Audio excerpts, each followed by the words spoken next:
Ladies and gentleman सीधे point पे आते हैं। ये है कल के लिए पूरा ट्रेड सेटअप। लेकिन इससे पहले कल क्या बोला था जरा उसको सुनिए। नया डेटा ये कह रहा है कि कल के लिए और शायद परसों के लिए भी अगले 2 दिन बाजार का एक्शन थोड़ा सा लिमिटेड रह सकता है। इसका मतलब क्या है?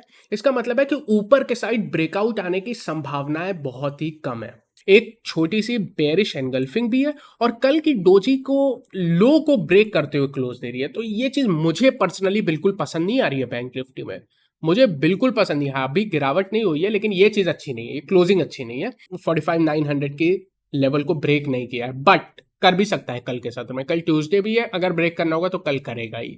जैसा टेक्निकल आपको कह रही है कि हल्का सा बेयरिश फॉर्मेशन है, ऑप्शन चेन भी कह रही है हल्का सा बेयरिश फॉर्मेशन है। बैंक निफ्टी में ऊपर 46,000 से 46,200 है। ये रेजिस्टेंस का जोन है, हो सकता है एक बार रीटेस्ट करें। यहां से आता है तो प्रॉफिट बुक कर लेना, ठीक है? यहां पे मिलता है प्रॉफिट बुक कर लेना। खैर ये हो गई कल की बात। अब आने वाले 3 दिनों के लिए आपको एक चीज समझनी है, किसी भी साइड बड़े मूव आ सकते हैं। 2 रीजन है। सबसे पहला, मंथली एक्सपायरी में आप एंटर कर चुके हो, ऑलमोस्ट मंथली एक्सपायरी आने वाली है। मंथली एक्सपायरी पे हमेशा बड़े मूव आते हैं, कोई सरप्राइजिंग बात नहीं है।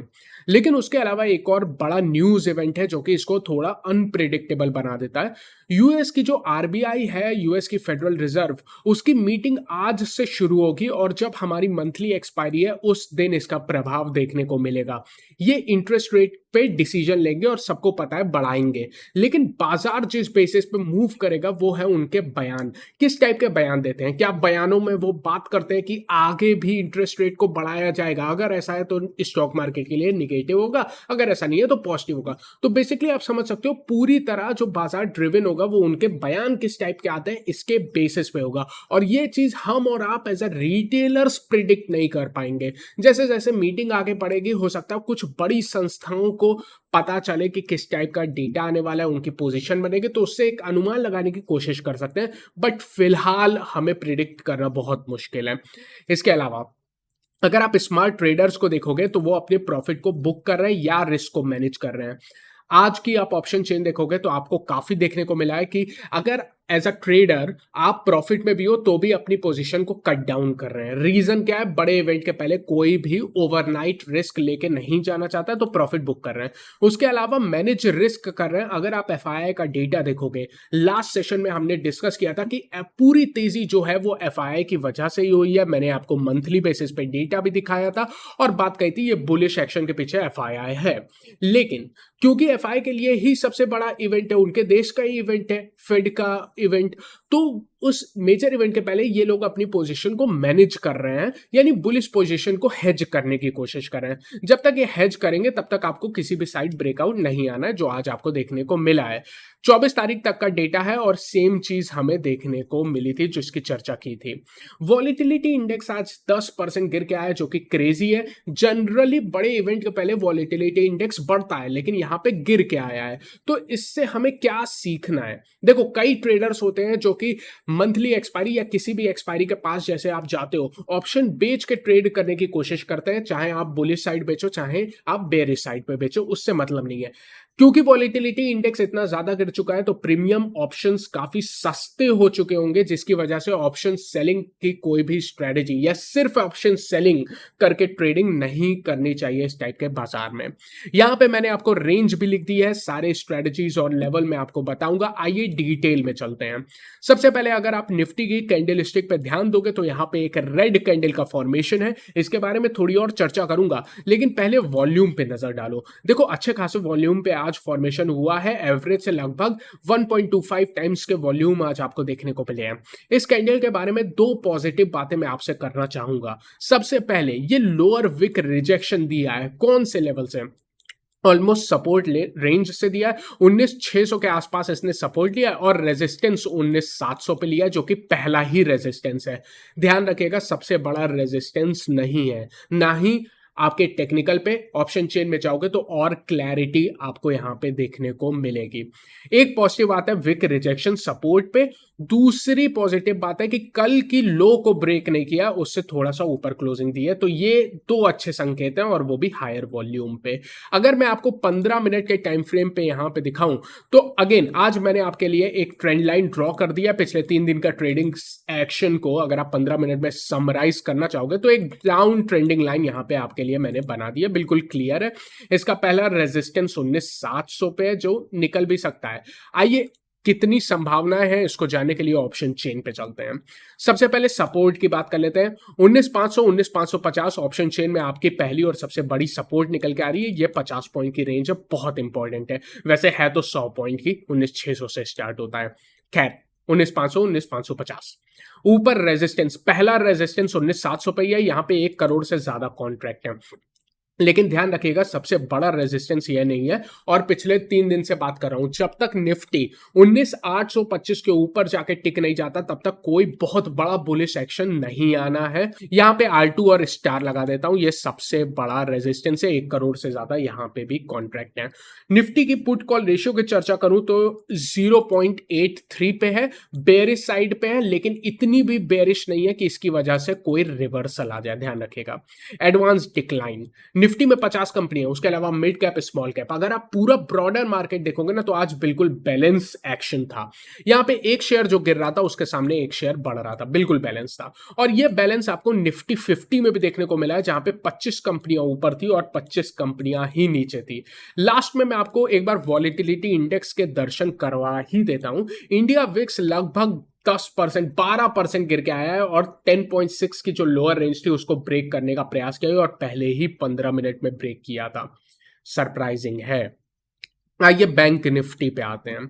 अगर हम लोग बैंक निफ्टी की चर्चा कर लेते हैं तो सबसे पहले डेली टाइम फ्रेम पे देखेंगे। यहां पे आपको एक रेड कैंडल का फॉर्मेशन होता हुआ दिख रहा है। वॉल्यूम आप देखोगे काफी कम वॉल्यूम पे जो भी फॉर्मेशन देखने को मिला है। कल हम लोग ने बात की थी कि यहां पे जो फॉर्मेशन है ये एक छोटी सी, बहुत मजबूत नहीं है, एक बेरिश एंगल्फिंग फॉर्मेशन है, उसकी एक कंटिन्यूएशन कैंडल बनी है। लेकिन ध्यान रखेगा इसको आप ज्यादा वेटेज मत दीजिएगा। रीजन क्या है, हर ट्यूसडे को आपको इस टाइप का एक्शन देखने को मिलता है। वॉलिटिलिटी रहती है लेकिन क्लोजिंग ऑलमोस्ट जहां चल रहा होता है वहीं पे हो जाती है। ये हर ट्यूसडे को मैं ज्ञान देता हूं। क्यों है, जब से आपके फिन निफ्टी के कॉन्ट्रैक्ट आ चुके हैं ना तब से आपको ये फिनोमेना हर ट्यूसडे को देखने को मिलता है। और इसी के बेसिस पे कल हम लोग ने स्ट्रेटेजी में बात किया था। इसकी भी एक अच्छी बात है कि इसने यहां से विक रिजेक्शन लिया है जो कि ऑलमोस्ट 45,600 के आसपास का लेवल है। कल जो हम लोग ने सपोर्ट रेंज दी थी बिल्कुल उसके सेंटर से इसने सपोर्ट लिया है और रेजिस्टेंस, ऊपर जो रेजिस्टेंस की जोन दी थी वहीं से रेजिस्टेंस लिया है जो कि 46,000 से 46,200 की बात कही थी कल के सत्र में। 15 मिनट के टाइम फ्रेम पे आते हैं और एक बार चर्चा कर लेते हैं। 15 मिनट का एक्शन अगर आप देखोगे, अगेन यहां पे भी निफ्टी जैसा ही एक डाउन ट्रेंड देखने को मिल रहा है। बैंक निफ्टी ने इसको अगर तेजी दिखानी है तो 46,100 के ऊपर आपको तेजी देखने को मिलेगी या इस ट्रेंड लाइन की ब्रेकआउट हो जाएगी। सिंपल शब्दों में बात करूं तो बैंक निफ्टी की ऑप्शन चेन में चलते हैं। बिल्कुल क्लियर है, कल मैंने बोला था ना युद्ध चल रहा है 46,000 पे। आज अगर आप देखोगे 46,000 पे 60 लाख कॉन्ट्रैक्ट बैठे हैं और 20 लाख आज जुड़े हैं और यहां पे 35 लाख तेजी का कॉन्ट्रैक्ट भी फंसे हैं। तो पहला और सबसे बड़ा रेजिस्टेंस आपके लिए 46,000 का ही है। बिल्कुल क्लियर है, ऑप्शन चेन में यही चीज निकल के आ रही है। नीचे सपोर्ट 45,400 से लेकर 45,500, ये सबसे बढ़िया सपोर्ट रेंज निकल के आती है ऑप्शन चेन के हिसाब से। खैर टेक्निकल के हिसाब से इसको जोड़ोगे तो ये रेंज थोड़ी बड़ी हो जाती है, जो मैं आपको स्ट्रेटेजी देते टाइम या लेवल दूंगा तब बता दूंगा। पुट कॉल रेशियो की चर्चा कर लेते हैं। बैंक निफ्टी का पुट कॉल रेशियो 0.78 पे काफी हल्का हो चुका है, इस चीज पे हमें ध्यान रखना है। एनीवेज एडवांस डिक्लाइन देखोगे तो आज बैंक निफ्टी की काफी कम थी, 2 ही शेयर ऊपर थे और 10 शेयर नीचे थे। इसके अलावा अगर आप बैंक निफ्टी में देखोगे तो पीएसयू बैंकिंग सेक्टर का भी आज सपोर्ट नहीं था, लगभग 1.5% गिरावट हुई है। इसकी गिरावट देख के लगता है कहीं ना कहीं ट्रेडर्स ने अपनी पोजीशन काफी ज्यादा कम की है। आइए सीधे स्ट्रैटेजी पे चलते हैं। स्ट्रैटेजी बहुत ही सिंपल है। इस समय आपको कोई नई ट्रेड अवॉइड करनी चाहिए, बिल्कुल क्लियरली बोल रहा हूं, क्योंकि न्यूज ड्रिवन बाजार रहेगा और न्यूज आपको बाद में पता चलती है। कई बड़े इंस्टीट्यूशंस हैं उनको पहले पता चल जाती है। ओवरनाइट ट्रेड बिल्कुल अवॉइड करिएगा। अगर करना ही है तो हेजिंग का उपयोग जरूर जरूर जरूर करें। दूसरी एक और बात का है, जब भी मैं इस टाइप की बातें करता हूं कई लोगों को रोज ट्रेड करने की आदत है। देखो मैं जानता हूं यूट्यूब पे ज्यादातर जो बातें की जाती है वो स्कैल्पिंग की जाती हैं। रोज ट्रेड करो, कई सारे ट्रेड करो। बेसिकली मेरा चैनल, मैं इसके बिल्कुल विपरीत कहता हूं। आप हफ्ते में एक ही ट्रेड करो लेकिन सही लेवल से ट्रेड करो। कल जब मैंने बड़े लेवल दिए थे नीचे के साइड तो मैंने कमेंट सेक्शन में देखा था कोई जेंटलमैन बात कर रहे थे कि ये तो आएगा ही नहीं, इसका कोई फायदा नहीं, तो पहले तो आ गया। पहली बात आप ये समझो कि आ गया, मंथली एक्सपायरी के समय बड़े मूव आते हैं और आपके लेवल आए। दूसरी बात आपको एक चीज समझनी है, अगर लेवल नहीं भी आता है तो मत ट्रेड करो ना, लेवल से ही तो आप ट्रेड करोगे। कोई जरूरी है रोज ट्रेड करो? रोज ट्रेड करोगे तो आप कभी नहीं कमा पाओगे, कमाएगा सिर्फ आपका ब्रोकर। लोग आपको रोज ट्रेड, टीवी पे एडवाइजर्स, आपके यूट्यूबर रोज ट्रेड करने की बात क्यों करते हैं? इसलिए करते हैं कि अगर आप रोज ट्रेड करोगे, आपका रोज मार्केट में इंटरेस्ट बना रहेगा, ब्रोकर को ब्रोकरेज मिलती रह जाएगी, एडवाइजर को पैसा मिलेगा और यूट्यूबर्स को आपकी व्यूअरशिप से पैसा मिलेगा। सिंपल सच बता रहा हूं, इसीलिए रोज ट्रेड की बातें करते हैं। इसीलिए सारे लोग आपको स्कैल्पर बनाने की कोशिश करते हैं कि 5 ट्रेड करो, ऊपर सी नीचे पी। नहीं, मैं इसमें बिल्कुल विपरीत चीजें सिखाना चाहता हूं अपनी ऑडियंस को, और मैं सिखाना चाहता हूं कि हफ्ते में एक ट्रेड करो, सही लेवल से करो, ऐसे लेवल से करो जहां पे आपका स्टॉप लॉस नजदीक आता है, आप प्रिडिक्ट कर सको, आपकी रिस्क टू रिवॉर्ड अच्छी आए। बिल्कुल सिंपल है, चाहे उसके लिए आपको 7 दिन बिना ट्रेड के रहना पड़े, आप में वो पेशेंस होना चाहिए। और ये बात मैं लगातार आपसे कहता जाऊंगा। आने वाले 3 दिनों में आपको पैसा बनाने से ज्यादा सोचना है पैसा बचाने की, क्योंकि न्यूज का इफेक्ट रहेगा। बिल्कुल सिंपल बात है। अब मैं आपको लेवल दे देता हूं।